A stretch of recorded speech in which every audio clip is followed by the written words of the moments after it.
How about this? You've been an entrepreneur now for a long time. If there's somebody out there, maybe there's a couple of friends out there, you know, they go to the bar and they have a beer and they talk about starting a business every weekend, but they never do. What advice would you give them to, they're a little scared, a little worried. They got some toddlers at home. They got a mortgage. They're making 150 grand a year in their regular job, but they really want to start a business. What advice do you have for them? Well, actually, I was like them. I was in a secure job as a nuclear physicist, working in a state-owned company in the UK. And I wasn't happy, but I was trepidant about walking the plank. In the end, I walked the plank.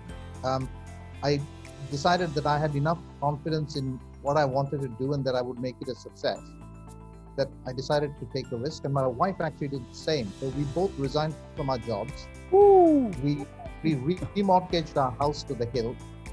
We had one 2-year-old child and 3 dogs.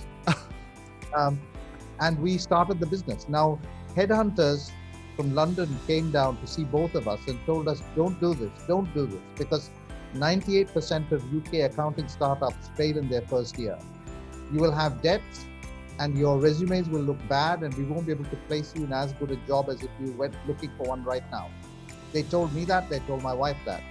We both decided that, thank you, but we are going to do this, come what may.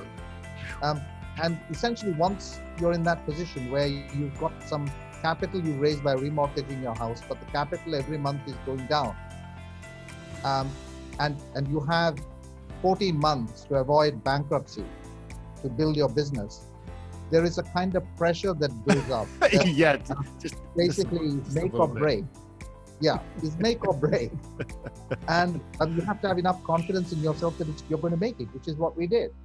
So I think a lot of this is having faith in your own ability to judge what is right and then taking a decision. And in my case, I regret sitting in that safe job for so long. I think if I'd left that job 10 years earlier, amen. I would have been a lot happier. That's my biggest, I don't have a lot of regrets in life. I'm 53 years old and I truly don't have very many, but that's one of them. I wish I would have started my own business a lot sooner. Yep, totally agree. Absolutely agree. Now, let me ask you, you both quit, you remortgaged the house, you had some cash sitting in the bank, you did your own personal cash flow, and you're like, okay, we got 14 months. And the first 90 days or so, was there ever like one of those nights where you woke up at like 3 o'clock in the morning and you're like, oh shit, I don't know if this is going to work?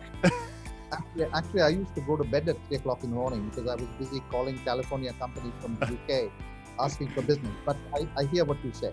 Actually, funnily enough, the first 3 months were fine because I had a consultancy contract that brought us some for 3 months, that brought us some income.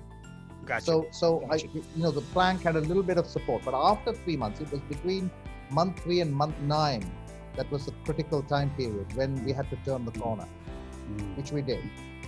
Congratulations, really awesome stuff. Okay, we were talking about entrepreneurial advice there. So what I hear you saying to those guys that are having the beer down at the tavern is, listen, you need some cash runway. So whatever that is, whether it's remortgaging your house or you're working a side job and you're stacking some cash over in a side savings account, whatever it is, you need a little bit of cash to get rolling, and then believe in yourself and take the leap, is what I hear you saying. Take the leap, but make sure you have a plan. Yeah. What is your USP and how are you going to achieve it? So make sure you have a plan, and don't drink that much beer because alcohol muddles the brain. Yeah. If you think today's tip or guest interview can help someone you know, please share this with them. If you've enjoyed today's episode, please subscribe to our channel and hit the like button. If you're listening on YouTube, don't forget to hit that little bell next to the subscribe button so you can be notified when we release a new episode. Our show features entrepreneurs, business executives, and the stories behind how they got there, as well as daily tips on career advice and job interviews. You can visit Riderflex.com to learn more about us and get information on the recruiting and consulting services we provide. Thanks so much for listening, and have a great day.